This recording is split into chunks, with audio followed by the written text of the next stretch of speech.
എനിക്ക് തമ്പുരാനെ ഒന്ന് കാണണം. യേശു അങ്ങോട്ട് കാണണമെന്ന് ആഗ്രഹം ഉണ്ടായിരുന്നില്ല. എനിക്ക് യേശുവിനെ ഒന്ന് കണ്ടാൽ മതി. അതുകൊണ്ട് ഒരുപാട് പ്രതിബന്ധങ്ങൾ ഉണ്ടായിട്ട് ആ പ്രതിബന്ധങ്ങളെയൊക്കെ അതിജീവിച്ച് മുള്ളു നിറഞ്ഞ അത്തിവൃക്ഷത്തിന്റെ മണ്ടയ്ക്ക് തീർത്ഥവൃക്ഷത്തിന്റെ മണ്ടയ്ക്ക് കയറി അവിടുന്ന് ക്രിസ്തുവിനെ കാണാൻ ആഗ്രഹിച്ചപ്പോൾ അവനെ ക്രിസ്തു കണ്ടു.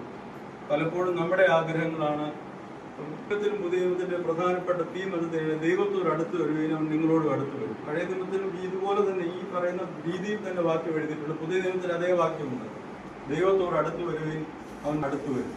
അതുകൊണ്ട് ദൈവത്തോട് അടുത്ത് വരുവാനും അവൻ നമ്മോട് അടുത്ത് വരുവാനും അങ്ങനെ ദൈവവും നാമം ചമിച്ച് ഒന്നു ചേരുമ്പോഴാണ് ഭവനം ഐശ്വര്യമാണ്. ചില ഭവനങ്ങളിലേക്ക് ചെന്ന് കഴിഞ്ഞാൽ എൻ്റെ അനുഭവം ഞാൻ പറയുകയാണ്, നമുക്ക് പ്രാർത്ഥിക്കാൻ ഒരു വാക്ക് പോലും കിട്ടത്തില്ല.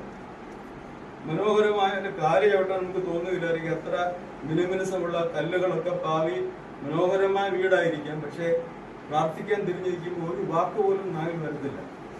കാരണം അത് ആ വീടിന്റെ ഒരു കുഴപ്പമാണ്. ഇരിക്കുന്ന ആളുകൾ മറ്റത് പലതൊക്കെ പണിതു, പക്ഷേ പ്രാർത്ഥന അവിടെ ഇല്ല എന്നുള്ളതിന്റെ അർത്ഥം.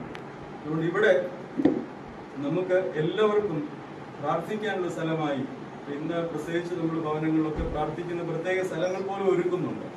അങ്ങനെയില്ലെങ്കിലും എവിടെയും പ്രാർത്ഥിക്കാം. അതുകൊണ്ട് ഇന്നിവിടെ ആരംഭിക്കുന്ന പ്രാർത്ഥന നിരന്തരമായി ഉയരട്ടെ, ഇത് അനുഗ്രഹിക്കപ്പെടട്ടെ, ഐശ്വര്യമുള്ള ഭവനമായി തീരട്ടെ, ഇത് പാർക്കുന്നവർ അനുഗ്രഹിക്കപ്പെടട്ടെ എന്ന് പ്രത്യേകമായി ആശംസിക്കുന്നു. ദൈവം തമ്പുരാൻ ഈ ഭവനത്തെ മേൽക്കുമേൽ അഭിവൃദ്ധിപ്പെടട്ടെ. ഇന്ന് ആരംഭിക്കുന്ന പ്രാർത്ഥന ഒരു കാരണവശാലും നിന്നു പോകാതെ ജീവാന്ത്യം വരെ തലമുറകളിലൂടെ ആ പ്രാർത്ഥന തുറന്നു പോകുവാൻ്റെ ഗുണം ദൈവം സഹായിക്കട്ടെ എന്ന് പ്രാർത്ഥിക്കുന്നു. അതോടൊപ്പം ഇവിടെ ഇരുന്ന് ഈ ഭവനത്തിൽ പ്രാർത്ഥിച്ച പൂർവ്വപിതാക്കന്മാരെ എല്ലാവരെയും ഈ സമയത്ത് പ്രത്യേകമായ ദൈവസന്നിധിയിൽ ഓർക്കുന്നു. അവരുടെ പ്രാർത്ഥന കോട്ടയാകട്ടെ എന്ന് പ്രാർത്ഥിക്കുന്നു.